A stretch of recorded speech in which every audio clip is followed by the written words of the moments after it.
White farmers must stay in South Africa, but I won't beg them. I won't be on my knees begging white farmers to stay in South Africa. But they must stay. If they want to stay, they are more than welcome. Like all South Africans, there's nothing special about them. Nothing. To ask me about, do I see value in the white farmers in South Africa, is to ask me about white privilege. I'm not going to glorify it. I see value in all South Africans. White, black, Indian, coloreds. All of us. I value you. I want you to contribute in the growth of the economy. There's nothing special about white farmers. There's nothing special about white people. The sooner we do that, away with that mentality, the better. I have no problem with white people at all. I have a problem with them being treated special. I have a problem with privilege. That's my problem. That when I say something, it's wrong. But when it gets to be said by a white person, it's right.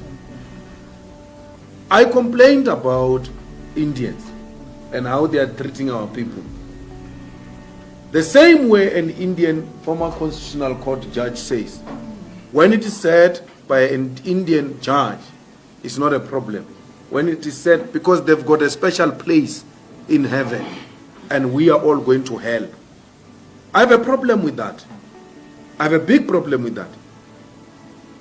That when things are said by certain people of a different color, they are understood. But when I say them, or Dali says them, or any African says them, they are said by an African child who comes from a poor family, a child of a domestic worker. Who's he to tell us? Can't be told by these people.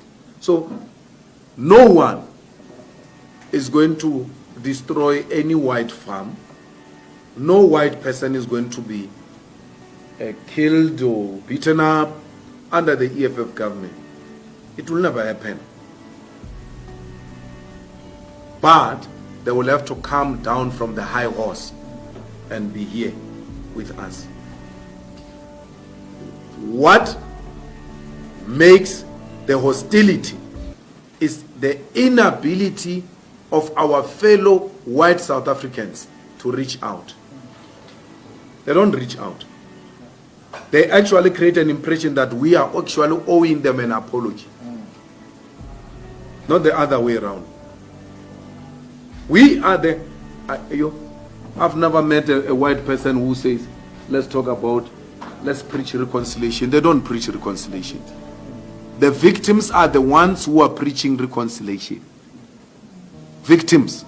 Because who are begging. I'm not Cyril Ramaphosa, I don't beg them. I'll never beg them.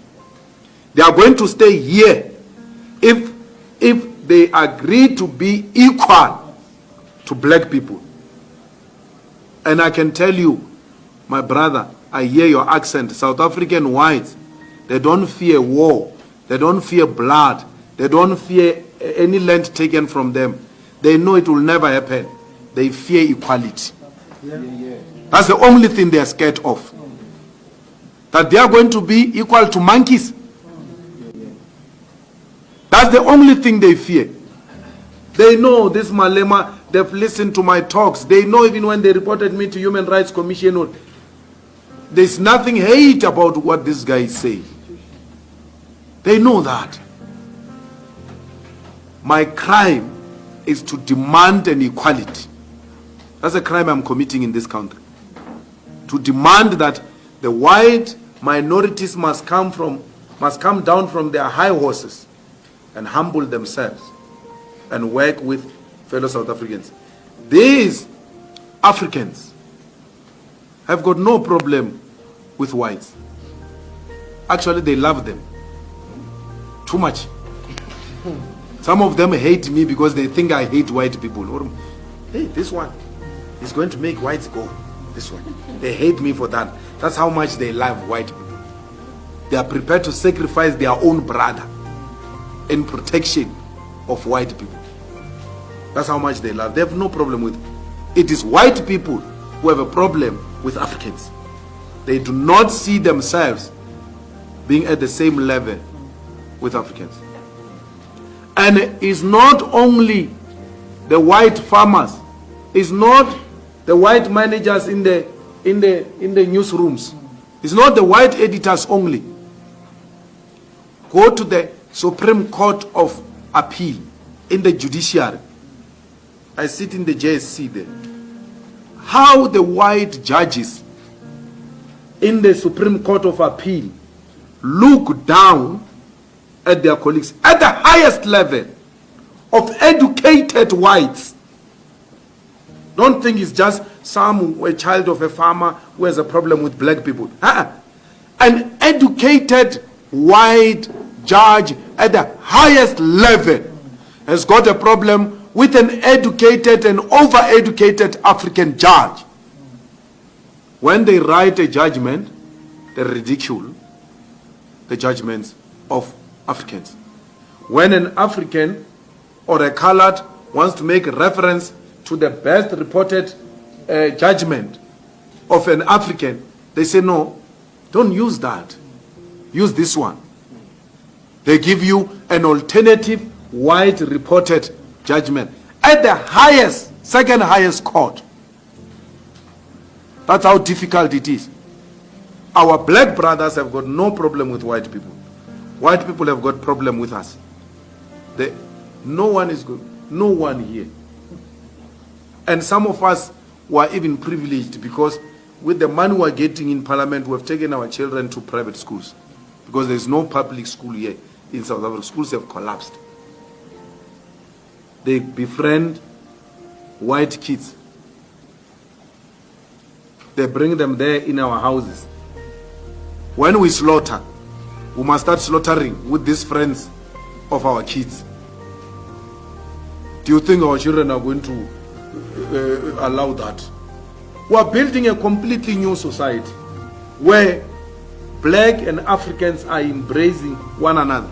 The problem is this old age. They have a big problem, those guys. Because they know the privilege of apartheid. The young ones don't know the privilege of apartheid. They know the privilege of being called a madam and a boss. And then calling older women girls and older men boys. They know that privilege. And today is no more. That's what offended them. So I'm not going to beg them to stay here. I'm not begging anyone, especially white people. If they want to go, they can go. At least they've got somewhere to go. We don't have anywhere to go if things don't go right. We've got only here to go. So any white that says I'm going, you must know their loyalty is not with us because they've got 2 passports. They are not South Africans. They are half South African, half British. They can go. They must live quietly. Hack. Restart.